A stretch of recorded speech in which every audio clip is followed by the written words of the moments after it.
kila siku tunalalamika na mwenyekiti wetu wa klabu Mumtaza Mangungu. Tumekosa matokeo ndani ya misimu minne, hatuna ubingwa. Tuna kombe la Muungano, tuna ngao ya jamii ambayo tuliipata Tanga. Hayo sio mafanikio ya klabu. Kwa hiyo toka ameingia Simba manake hana cha kujivunia zaidi ya fainali ya kombe la shirikisho. Ana kitu gani kingine ambaye anaweza kujivunia zaidi ya hicho? Hapa nyumbani manake mataji yote kayakosa mpaka sasa tunavyozungumza huu msimu wa 5. Hivyo watu watashindwa kukuataki. Lazima wasimame wa kuataki, lakini wakati tunamwataki yeye lazima tuangalie na huu upande wa pili, kwa sababu tuna bodi ya wakurugenzi. Unapozungumza kuna bodi ya wakurugenzi, kuna upande wa wanachama, lakini kuna upande wa nani? Watajiri. Huu una mamlaka sisi kuugusa, kwa sababu huu una nguvu kubwa. Katiba ya Simba mwenyekiti ana mamlaka kufungua mkutano na kufunga, ndio mamlaka yake. Lakini muitisha mkutano sio mwenyekiti wa klabu. Muitisha mkutano ni mwenyekiti wa bodi kikatiba. Ndio mwenye mamlaka kuitisha mkutano, lakini yeye kapewa dhamana tu ya kufungua pale na kufunga kwenye mkutano. Sio kuitisha mkutano. Yeye jukumu lake ni kufungua mkutano na kufunga. Maana kinachofuata yeye ni kutoa ushauri. Na hata ukienda kwenye bodi, yeye ni makamu mwenyekiti wa bodi, sio mwenyekiti wa bodi. Maana mwenye sei kubwa ni nani? Si upande wa Mo. Maana ndo Clatous Magoli, maana ndo kila kitu. Lakini kwa tukio kubwa ambalo tuliliona jana, ambaye baada sisi kuitisha ile press tulionekana sisi maadui, tumepewa hela, maneno kibao, tumeangushiwa sisi na matusi ya kila aina. Lakini ndio maana kwambia Mwenyezi Mungu amfiche mnafiki. Jana tu press kubwa ya klabu ambaye ikihusisha pande zote mbili, mwenyekiti wa bodi na makamu mwenyekiti upande wao wanachama, ambaye makamu mwenyekiti wa bodi Mumtaza Mangungu walikuwepo, na viongozi wetu ambao wameajiriwa nao pia walikuwepo. Nadhani mliwaona na mlikuwepo pale. Wamekuja pale kufanyaje? Kuja kuutaarifu umma lile changamoto la kadi za wanachama kusajiliwa. Sasa kwisha tushaingia mkataba na kampuni hizi, na wao wahusika walikuwepo jana pale, na mikataba wameionyesha waliosainiana yenye logo ya klabu ya Simba kwamba tunaenda kutoa kadi za wanachama mnamo mwezi wa 3. Comment inakuja, kwa nini tajiri alienda kucomment sasa? Nakuja huko sijamaliza. Huko unafika. Sawa? Wamekuja kuutaarifu umma kwamba kadi sasa zinaenda kutoka. Ile changamoto ya kadi kutoka katika miaka hii yote. Kadi sasa zinaenda kutoka. Kila mshabiki ajiandae na hela yake aende kuwa mwanachama wa klabu ya Simba. Manake yale manunguniko ya wanachama kila siku, kadi lini, tayari kadi zinaenda kufanyaje? Zinaenda kutoka. Lakini muda mfupi baadaye posti ziko hizi mbili kwenye page ya klabu. Akapostiwa mwenyekiti wa bodi, lakini akapostiwa makamu mwenyekiti wa bodi ambaye ni Mumtaza Mangungu na Mheshimiwa Clatous Magoli. Hakwenda kucomment kwa Magoli ambaye yeye ndo kampa mamlaka ya kusimamia pesa zake na kila kitu. Na hata mchakato kusimamia manake ni Clatous Magoli. Lakini kaenda kucomment kwenye clip ya Mangungu. Anauliza transmission imefikia wapi? Kwa nini usicomment kwa Clatous Magoli ambaye ndo mtu wewe umempa zamana akuwa mwenyekiti wa bodi na ndo mwenye nguvu kwenye katiba yetu hii?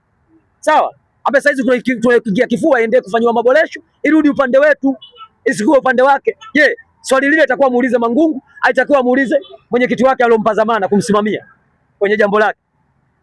Si atakuwa comment kwa Magoli kwamba transformation vipi kama mmekubali kusainiana mkataba wa kadi za wanachama kutoka? Maana jambo ishakuwa tayari. Je, upande wangu kuhusu uwekezaji, hii kazi niliyokutuma vipi? Unawezaje kumuuliza Mangungu? Ni kosa lile. Kosa. Na hata ukizunguka jana wale wote walikuwa wanatutukana sisi, ukiingia kwenye magrupu mbalimbali ya Simba wote wamebadilika, wanajadili swala la Mohamed Dewji. Kwa nini ka comment? Uje kuuliza sio dhambi. Mimi binafsi nina uwezo wa kuuliza, nikawa sina shida kwenye zile klipu za wale viongozi jana. Sawa, lakini kwa tajiri kutoka kucomment pale kwenye peji ya klabu ni shida, kwa sababu unatupa question mark sisi, wakati wale wanakubaliana na kuingia mikataba. Hawajaingia jana mikataba, waliingia kabla ya jana. Jana wamekuja kututaarifu sisi kwamba tulichokubaliana kama bodi na management nzima ya klabu ni hiki hapa, tunakileta kwenu mashabiki na wanachama, si ndio? Maana yake leo wewe kama tajiri unatoka una comment, maana yake lile jambo wewe wamekuficha, ulijui, si ndio? Maana yake huenda alijui hilo tatizo. Sasa kama yeye alijui, jana mwenyekiti wa bodi hakuwepo? Alikuwepo. Mwenyekiti wa bodi kachaguliwa na nani? Na yeye tajiri. Sasa unawezaje kuuliza? Uone hapo kuna kitu kipo kwenye mabano hapo. Sasa kile tulichokizungumza sisi ndio kimeenda kutoa majibu. Ndio maana kusema Mwenyezi Mungu amfichi mnafiki, na wale walikuwa wanamtetea kwamba huyo hana shida, sasa hivi sasa waendelee kumtetea. Na mimi nilishawahi kusema siku zote, ukiwa hai watu mema yako watu yazungumza hivyo, lakini ukifa ndio kila mmoja atakuja kutaja mema yako, kwa sababu tayari haupo. Kwa hiyo maana sisi tutakuja kuzungumziwa mema yetu wakati hatupo duniani. Au alibadili? Kubadili nini? Nasema alibadili. Alibadili ndio imemfanya Dewji akacomment kwenye page ya club. Ameanza kuwatekenya kidogo. Inamtekenya nani sasa, sisi au mwekezaji? Wana Simba ndio sisi ambao tumesimama njia kuu. Tunaamua kuitetea klabu yetu, na siku zote kwenye safari hamwezi kufika wote. Watu wanaokimbia riadha wote wanaenda kushinda. Wanaweza wakaanza watu 1000 lakini wakapatikana watu 2 au 3 wale wa juu ndio wanaenda kuchukua zile tuzo. Mbona hawapati wote tuzo? Maana sisi tunasimama njia kuu ndio tunaenda kuiokoa Simba. Waokozi hawezi kuwa wengi, waokozi wanakuwa wachache. Baada ya comment ya tajiri tuliona taarifa kwa umma. Eti tujiulize wote nyinyi waandishi wa habari na wadau wote mnaotufuatilia sasa hivi hapa. Ambaye sisi tunaonekana sisi machawa, mamluki. Baada ya comment ya tajiri kwenye peji ya klabu. Wakati baada ya tutakiwa tu comment sisi, kaenda akakomenti yeye, akati yeye atakuwa kaulize ndani, hatakiwi kucomment nje. Unapocomment nje na wewe umejitoa, umekuwa mshabiki kama sisi. Maana yake hujui kinachoendelea ndani. Tujiulize kile tulichozungumza sisi tulikosea? Maana yake kama ni yeye sasa ndio kaenda kucomment, maana yake kakosea. Tutakuwa tuone taarifa kwa umma, kwa sababu mtu alompa dhamana alikuwepo jana na alizungumzia kwa marefu na mapana kuhusu kutoa kadi za wanachama. Leo anaenda kucomment, tena kaenda kucomment kwenye mwenyekiti wa klabu ya Simba kuulizia transmission, na alafu niwaelekeze umma wenye mamlaka kuforce mchakato ukamilike, sio wana Simba, ili watu watambue kwanza huu mchakato wa mabadiliko. Mwenye mamlaka ya kuforce ukamilike sio viongozi wa Simba na sio wanachama wa Simba. Mwenye mamlaka ni Mohamed Dewji ambaye yeye ndo kataka kuwekeza Simba. Wewe unapoenda kupanga nyumba au kupanga chumba, mwenye mamlaka ya kudai mkataba ni nani? Mpangaji au mwenye nyumba? Si mpangaji, sio mwenye mamlaka kudai mkataba. Sasa leo hii mimi kama mwana Simba nafosiji mchakato ukamilike. Wewe unatoa pesa zako, Simba inafanya vizuri. Kwani mimi nataka nini Simba? Si furaha. Ukiona pesa zako unazitoa baharini, ndo fuatilia vigezo, kanuni na masharti zikamilike ili uweke pesa zako kiuhuru. Ukiona watu wajanja, hiyo sehemu unang'ang'ania ya nini? Eti brother, hiyo sehemu unang'ang'ania ya nini? Kwa hiyo manake anatudhihirishia kwamba mwekezaji Mohamed Dewji yeye hataki wanachama wapya kwa jana. Kwa nini hiyo comment yake asingetoa muda? Kwa nini asingetoa hata kwenye press yetu tunafanya sisi, ambaye sisi tumepewa taarifa kwa umma tusakwe na jeshi la polisi tukamate? Kwa nini kaja kucomment jana? Hivi hapo mpaoni kama kuna ukakasi hapo? Kwa nini asicomment kwenye press yetu ambaye sisi tumepewa taarifa kwa umma 2 ili tukamatwe kwamba tumemtukana yeye na nadhani tumetukana na klabu na wadhamini wetu? Kwa nini aje kucomment jana baada ya kuambia wanachama wanasajiliwa kuanzia mwezi wa 3? Maana yake inaonyesha moja kwa moja kwamba Dewji hataki wanachama wapya, sio Mangungu na wajumbe upande wa wanachama ndio labda hawataki ule mchakato ukamilike. Yeye ndio hataki wanachama wapya, anataka awe kama Manji. Awabusi mkishajaa upepo tu. Baadaye anawaambia anataka kukodi. Kwani Manji alisema baadaye anataka kukodi, anataka ile logo. Kasema majengo mtajua wenyewe, mimi nataka logo. Nikaanzisha Yanga yangu na maeneo alikuwa naye Geza Ulole huko Kigamboni. Kweli si kweli? Hakuwa anaanzisha Yanga yake, lakini katokea mzee huyu mmoja tu ndio unajua kwamba wakombozi wa wagi wengi, kasema timu haikodishi, sio masufuria wala maturubai. Yule mzee watu walimchukia mno kwa sababu timu ilikuwa inashinda, wanapata furaha. Kwa nini hutaki kukodisha? Tumpe timu tu, sisi tunataka furaha. Wakati unampa timu angalia athari za mbele. Usikubali tu unapata furaha leo, kesho unaenda kupata maumivu. Yule mzee sio kwamba alikuwa yeye kama yeye. Yule aliagizwa na sisi tusingejua aliagizwa. Wakati wanachangisha bakuli, waliweka kubwa kuliko yani kilele lile bakuli lao, walimwalika Mheshimiwa Rais mstaafu Jakaya Mrisho Kikwete. Jakaya Mrisho Kikwete, Mheshimiwa Rais alisema pale kwamba Manji aliwahi kunifuata kutaka kuikodi Yanga nikakataa, akusema na hiyo clip yake mpaka leo ipo inaishi. Alisema pa.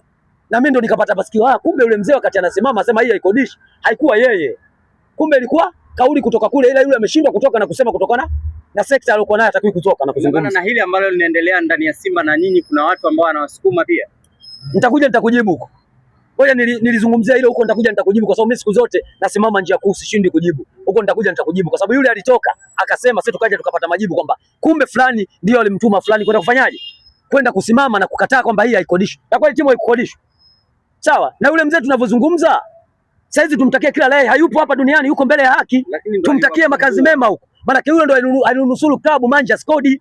Sawa? Maana yule mheshimiwa alishindwa yeye kutoka na kusema. Maana angeshindwa kutoka na kusema, yule pengine angetumia nguvu kubwa, angekodi ile timu kwa sababu mashabiki tayari wote walitaka kodi. Lakini kwa sababu yule katoka na kasimama, kaitetea brand ya klabu na leo hayupo, lakini klabu ya hapo. Watu wanaandamana kwenye gofu. Hatuchezi.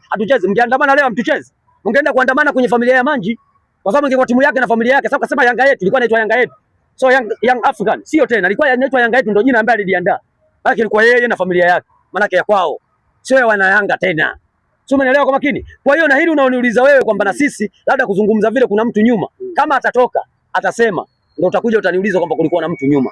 Nadhani umenielewa vizuri. Sisi tumesimama tumeizungumzia klabu yetu. Hatujamzungumzia mtu. Sawa? Yule alitoka kumkataa mtu ambaye alitaka kukodi. Sisi hatujamkataa tajiri kwamba asiwekeze Simba, afuate protocol za Simba. Mpaka leo mwaka wangapi? tunazungushwa tu kila siku. Sasa jana kadi zimetangazwa rasmi mwezi wa 3, kadi zinatoka. Wanachama wanaanza kupata, mashabiki wanaanza kupata kadi. Si ndio maslahi ya Simba? Si ndio maslahi ya wana Simba? Ili Simba iwe imara, lazima iwe na wanachama wapya. Sasa swala la wanachama wapya, tajiri ka komenti, maana yake hataki kwa alosomea Cuba. Kama hujaelewa, alosomea Cuba maana yake tajiri hataki wanachama wapya. Anataka wabaki hawa ili aendelee kuwaburuza. Wasiingie watu wapya. Ili baadaye lile analotaka aje kufanya kama Manje alivyotaka kukodi. Hayo ndio malengo yake anakoelekea. Ina maana unahisi kwamba anatamani kuja kukodisha? Na siendi mbali, naanza kutoa kiroba, tulizungumza kwenye press. Mimi siku zote nakwenda na ushahidi. Kuna wengine hawajui kama kuna Simba ngano. Umeona hii? Ili watu waone hiyo hapo Simba Premium. Sawa? Wameiona hiyo? Unga wa ngano huu. Sio unaona, na huu ndio mdhamini mkuu wa Simba Queens. Huu tayari watu washautumia hichi kiroba, sisi tunacho. Ambaye watu tayari unga washautumia, kiroba sisi tumekichukua hiki hapa, hichi tunacho. Kwenye hiyo logo umeiona hiyo? Ndio logo hii hapa, kasoro tu haina Simba Sports Club, ndio hajaweka hicho. Lakini huko manake kama kuzugwa tu. Mind game, lakini ndio uhalisia huo. Hiyo sio logo ya Simba au sio Simba huyo? Logo ya Simba. Mbona kwenye kampuni yake kuna logo ya Simba? Kwenye kampuni yao kuna logo ya Simba? Ipo. Kampuni yao ni hii hapa. Kuna logo ya Simba hapo. Hii ndio kampuni yao hiyo. Umeiona hiyo? Hakuna logo ya Simba, manake hakuna. Kwa hiyo huu ni mwanzo. Ndio hicho nilichokisema hapa, kutaka kwenda kukodi, yaani kuichukua Simba iwe yake. Huu ndio mwanzo. Ndio maana tulivyosema ukweli, watu wengi wakatujia juu, press zimekuwa nyingi, lakini Mwenyezi Mungu katoa majibu hapa hapa. Mwenyewe kajibu. Hakujibu kule, lakini kaenda kujibu jana. Kwenye sehemu ambaye ngumu kajibu jana. Sisi watu wote tunajua shida yetu ni kadi. Mimi kadi ninayo, lakini nataka wengine wapate kadi kama mimi, ili tuwe nguvu. Sababu vijana tuko wengi kama mimi. Tukiwa watu 1000 kama mimi tuna nguvu. Simba yetu itakuwa wapi? Maana Simba yetu tutafika. Leo sisi tumetukana, tumeambiwa wengine hata chapati hatuwezi kununua. Sawa? Hata kununua shati hatuwezi kununua. Tusubiri mpaka mtu atununulie. Kwa hiyo tunapambana ili tununuliwe. Tulipiwe kodi nyumbani, ndio maana yake. Lakini kaja jana katweet kwenye page ya klabu ka comment pale. Na mtu wake alomchagua kae kwenye nafasi ya bodi kwa sababu yeye ana majukumu mengi, yuko nje ya nchi. Kashindwa kumuuliza, kaenda kumuuliza mwenyekiti upande wa wanachama kati walikuwa wote. Kwa hiyo huyo ambaye alikuja hapo mwenyekiti wako wa bodi umwamini? Kwa maana yake kaingia mkataba wewe hujui. Huyo ndio utakuwa umjaji, nimekupa zamana. Mbona umeenda kuingia mkataba wa kutoa kadi wakati mchakato wangu niliokupa zamana usimamia hujakamilika? Yaani angemuuliza yule, mijadala hata singekuamini. Kwa sababu kamuuliza mtu wake, lakini kamuuliza upande wa wanachama, kwa nini usimuulize mtu wako? Kwa hiyo majibu kwamba mwekezaji Mohamed Dewji tajiri hataki wanachama wapya Simba. Alikuwa anataka hawa atupushi, na sasa hivi watu tukiwaambia kwamba huyu atoi hela watu hawaamini. Yeye jiulize, kama watu wameingia mkataba na hizo kampuni kutoa kadi za wanachama, wewe unasema hujui mpaka unauliza tu asimeshe. Maana wewe uko wapi? Na una watu karibia 10 huko.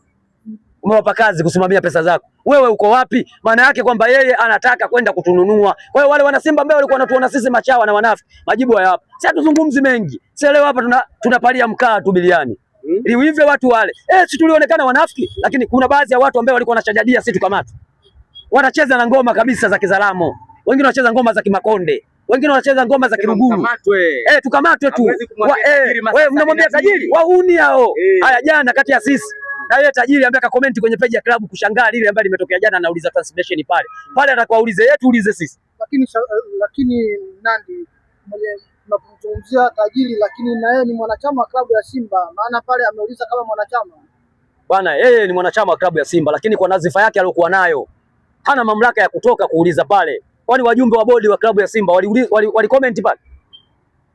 Kwa sababu sio yeye tu tajiri, wajumbe tu upande wa wanachama tuliowachagua sisi, na upande wake pia ukimwacha mwenyekiti wao wa bodi Tatus Magoli ambaye kamchagua yeye yuko pale. Yeye wajumbe wake walikuja walicomment pale. Au hakuna wajumbe upande wake? Si wapo? Mbona hawakutoka pale na kucomment? Kwa nini akacomment yeye tajiri? Maana yake tajiri anaona kile kinachoendelea ndani, yeye akijui. Sawa? Kile inaonekana kwamba walikubaliana wao tu kwenda kuingia hiyo mikataba kutoa kadi za wanachama. Kwa hiyo hata mwenyekiti wake wa bodi jana akamkataa. Lakini ukiona hivyo basi ujue lisemwalo lipo, na kama halipo linakuja. Huenda kama Simba sasa viongozi imeshaanza kuwaparia juu ya hewa, ikiwa na maana ya kwamba kama mwekezaji alikuwa wakote simu, dhahiri waliamua kutafuta mienyo mingine mipenyo kwa ajili ya kutafuta namna ili aweze kuiendesha Simba. Baada ya kuona mchakato unafanyika, tajiri akaamua kuja rasmi na kuja kuambia transformation imefikia wapi. Ni kweli tajiri atoi pesa kwenye hilo? Natoka atoke aseme, kwa sababu hiyo ya kutoa pesa alitoka, nadhani alisema. Wakati wale wazee walivyoitishaga press, baada press zetu zile mbili zilizotikisa, nadhani unakumbuka. Tajiri alikuja wakaitisha press wazee kama 5 6 7, wengine wakaenda pale wakawa wanalala. Wakaitisha press wakasema tajiri anatoa hatoi hela. Kama unakumbuka, tajiri ananunua wachezaji wa mafungu. Tajiri ile imemuuma. akaja akajifungia chumbani tajiri akazungumza. Toka nimeingia Simba mpaka sasa nimetumia bilioni 87. Tuko wote jamani hapa. Ile press mlikuwepo na nyinyi. Ile sikajifungia chumbani tu. Katoa kile anachokiona yeye kwenye moyo wake kiko sahihi. Alipatikana sehemu ya kuuliza maswali kama nyinyi mnavyoniuliza mimi. Yes, mnaniuliza maswali na nawajibu. Tajiri alitoa nafasi ya kuuliza maswali. Aliweka simu yake pale kaitegesha, akawa anazungumza anachokiona yeye kinafaa.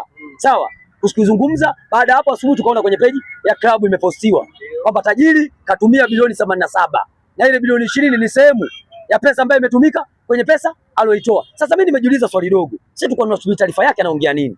Anaenda kujibu nini? Anaenda kuzungumzia pesa alotumia. Kwa nini usizungumze na pesa iliyoingiza Simba katika miaka hiyo? Sio maana hiyo issue ilivyokaa hiyo. Kataja kweli pesa aliyotoa yeye, lakini Simba haingizi pesa kupitia miradi yake. Simba na sponsor, Simba na gate collection. Sawa? Haingizi pesa. Kwa nini asitaje na pesa iliyoingia Simba? Kwa sababu yeye ndo alikuwa mwenyekiti wa bodi kabla ya kuachia vijiti try again. Na sasa hizi kumwachia kijiti magoli, itakuwa azungumze na pesa iliyozalishwa Simba. Na jana amemuuza Kibu. Subiri kwa Kibu na kuja huko. Azungumze na pesa iliyozalisha Simba. Simba wamezalisha kiasi gani kwa muda huo? Wao wameweka bilioni 87. Na Simba nao wamezalisha kiasi gani? Ili tuone kwamba jiwe na manyoya kipi kizito. Sio, umenielewa? Kuna kilo ya manyoya lakini kuna kilo ya jiwe. Tuone lile jiwe ndio zito kuliko manyoya au manyoya ni mazito kuliko jiwe. Sababu yote ni kilo. Sasa atoe pale ufafanuzi watu tujue, lakini pia atakuwa aseme na kile alichokipata Simba. Huwezi kuniambia nimenunua bidhaa milioni 50. Alafu siwezi kusema kwamba nilipata kiasi gani. Wewe utakuwa muongo. Lazima useme kwenye milioni 50 nilipata faida 10,000 au nilipata hasara ya milioni 5, imerudi milioni 5. Ina maana hata hela nilonunulia haikurudi. Hivyo alitakuwa aviseme kwenye ile siku. Yeye kasema tu pesa aliyoitoa. Ukiona mtu anasema kile alichokitoa, azungumzie alichokipata. Huyo manake kuna kitu ndani anakitengeneza. Ila kwa wana Simba wengi wamefungwa vitambaa vyeusi, sisi ndio tumewafungua vile vitambaa kwenye ile press yetu. Sawa? Ukitaka kujua adui yako choma kichaka. Ukichoma kichaka, hata kinyonga unamjua kinyonga mzee wa minyatu. Akaenda kwenye mtio anabadilika, akaenda kwenye majani anabadilika, lakini choma kichaka kinyonga. Hata toka nduki kuliko hata daladala.